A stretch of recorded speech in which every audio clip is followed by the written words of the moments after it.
大家好，这两天呢，就是在家里应该是待了很久了，突然间就是有一个感悟哈，大家可能不太了解，就意大利的这个墙呢，实际上隔音效果不好啊。之前呢，我还非常抱怨，啊，就是为什么这个隔音效果这么差。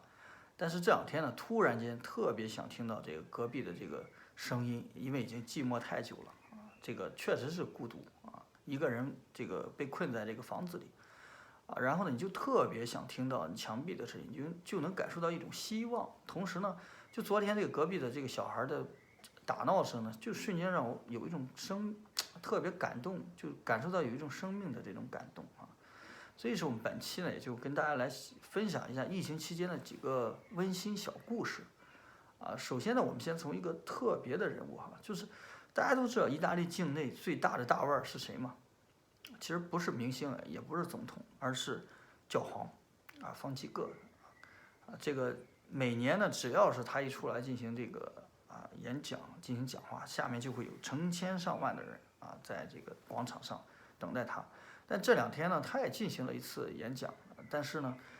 整个广场上一个人也没有，只有他自己在那儿独自演讲。为什么？主要是因为这个疫情确实是太严重了啊，所以这个教皇呢这两天呢我们看到有一个画面，就是教皇走在大街上，这实际上是百年难遇的一次画面啊，所以就是教皇呢，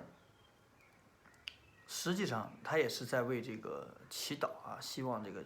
全世界的这种疫情能早点结束啊，早点的回归这种正常的生活。那么第二则温情小故事就是说是。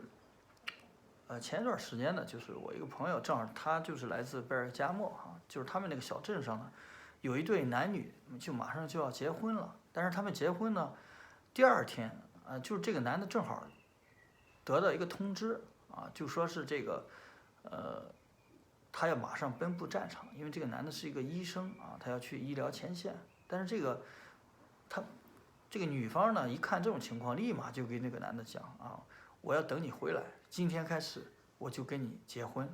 然后呢，就两个人单独去了教堂啊，就是一个简单的就完成了这么一个婚礼啊，这一点呢，就让我感受到，就是我们身边呢，永远会有一些这种人性的伟大的故事啊，这种真的是很了不起啊！不光意大利，我们中国也有很多在武汉疫情期间，实际上这都在告诉我们，我们在面对疫情的时候，真正的恐惧的并不是病毒，而是我们人与人之间的疏离感。如果说在病毒期间的时候，我们人还能保持一种很亲密的距离，去表现出我们每个人不平凡的一面，我相信这就是最伟大的。谢谢大家。